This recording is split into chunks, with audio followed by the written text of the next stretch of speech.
Good day, everyone. Today, we will talk about something that naturally happens in any organization, including schools. We will discuss about conflict management and the grievance machinery. So, in any organization composed of diverse individuals, teachers, non-teaching staff, parents, and learners, conflict is inevitable. Differences in personality, communication styles, values, and expectations can lead to misunderstanding and disputes. In the educational setting, unmanaged conflict can disrupt the learning environment and damage professional relationships. Therefore, a clear, fair, and legal framework is necessary to address these issues. But before we proceed into our proper discussion, let me read to you our objectives. So, by the end of this lesson, the learners should be able to identify at least 5 common causes of disputes involving teachers, colleagues, and parents in a school setting. Apply the 5-step DEP grievance machinery procedure in resolving a given case study involving a workplace dispute. Demonstrate openness and respect toward differing perspectives during conflict resolution activities. So first, let us define what conflict means. So conflict is a disagreement or clash between ideas, principles, or people. In a school setting, it is inevitable due to diverse personalities, values, communication styles, and high-stress environments that is according to Liego in 2024. But let me ask you an important question. Is conflict always bad? So according to Folger et al., there is a paradigm shift on how we view conflict. So conflict is not inherently bad if you manage it well, so that means it can lead to growth, innovation, and stronger relationships. But if you manage it poorly, of course, it can lead to toxic environments, low morale, and poor learning outcomes. Now let's proceed to the type of grievances. So in Deped Order number 35 series of 2004 meticulously outlines the types of grievances that fall under the purview of the established machinery. So these includes economic and financial matters. So for this we have non-implementation of policies regarding salaries, incentives, leave benefits, and other financial entitlements that fall under this category. So, examples can include delays in overtime pay, unreasonable salary deductions, and inaction on leave applications. So, for example, teacher 1 has not received his overtime pay for 2 months. He has followed. He has followed up several times, but then nothing happened. So, it can cause economic and financial matter dispute. Next, we have recruitment and promotion. So, issues arising from non-compliance with established procedures in recruitment, promotion, detail, transfer, retirement, and termination are covered. So, this includes failure to adhere to the selection process in appointment and delays in processing retirement papers. So, for example, a qualified teacher was passed over for promotion, but then someone less qualified was appointed. So the selection process was not followed. So again, it can cause an recruitment and promotion dispute. Next, we have workplace environment. So in workplace environment, it is an inadequate physical working conditions such as poor ventilation, insufficient safety equipment, and hazardous environments that are addressed under this category. So, for example, um, the teacher's room has poor ventilation, broken chairs, and no safe drinking water. So teachers have complained, but no action is taken. So this has fallen under the workplace environment dispute. Now let's proceed to interpersonal relationships. So these are concerns regarding strained or dysfunctional interpersonal relationships within the workplace that fall under the grievance machinery scope. So for example, Teacher Maria and Teacher Lisa used to be friends, but now they don't talk anymore because of a misunderstanding over shared responsibilities. So this falls under interpersonal relationships because it their relationship has been strained, or I mean dysfunctional, because of the work or the shared responsibilities. Next is we have appointment protests. So these are disagreements or objections that is being raised against appointment that are addressed through this mechanism. For example, there are several teachers protests that the appointment of a new department head, claiming that it was irregular. So this is protest because it shows disagreement that they raise against appointment.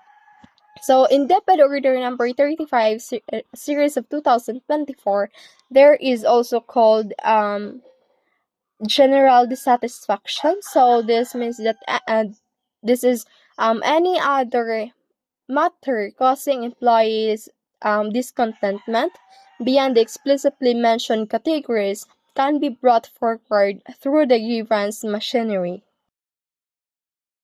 Now that we know what causes conflict, how do we manage them? So effective conflict management in deep ed requires two-pronged approach, interpersonal skills for everyday issues, and formal structures for serious disputes.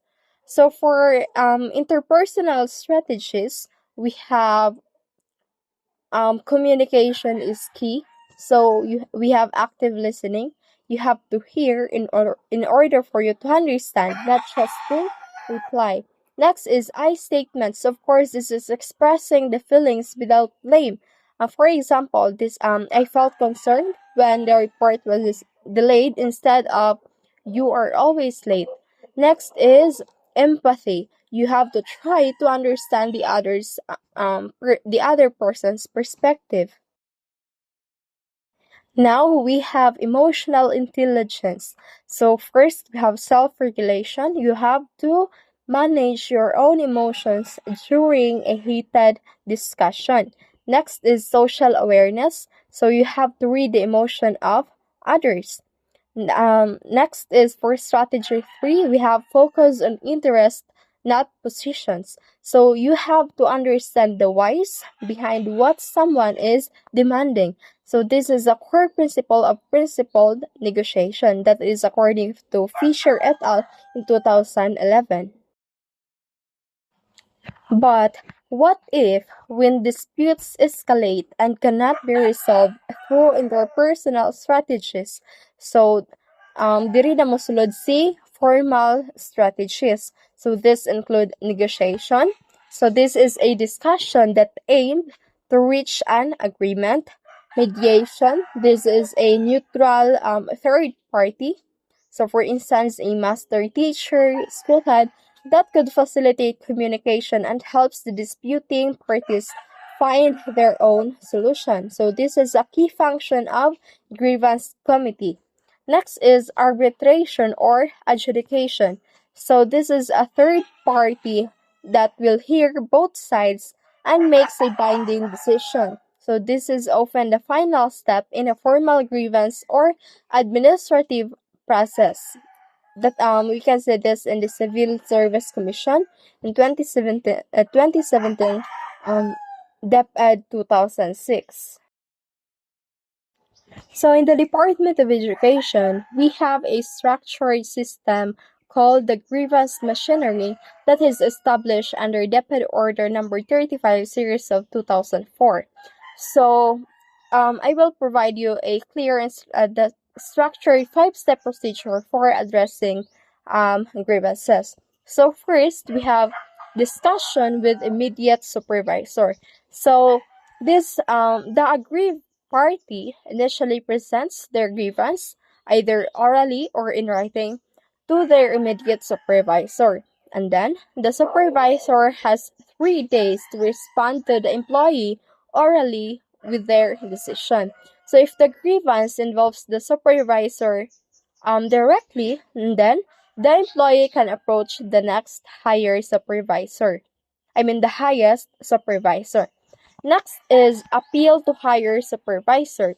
So if the employee is unsatisfied with the initial decision, the employee can submit a written grievance to the next highest supervisor within 5 days.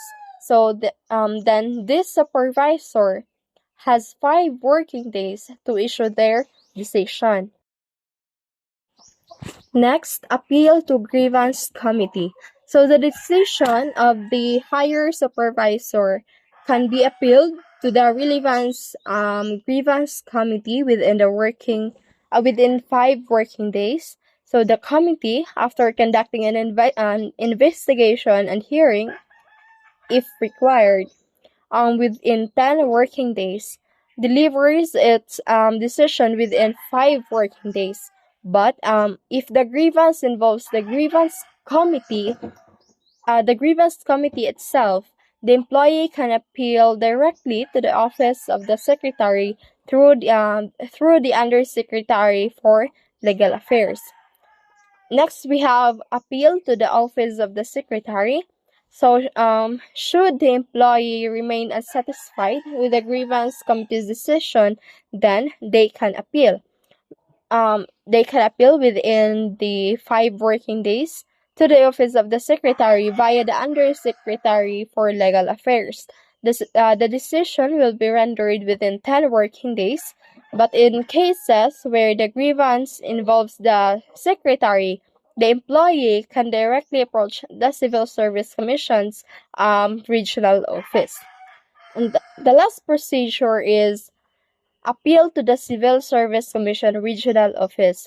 So if dissatisfied with the top management's decision, the employee can ultimately appeal to the relevant Civil Service Commission Regional Office within 15 working days. So the appeal, accompanied by a certification of the final action under grievance or the CFAG, will be reviewed by the regional office, which will issue a ruling based on existing civil service laws and regulations. So, mo to siya.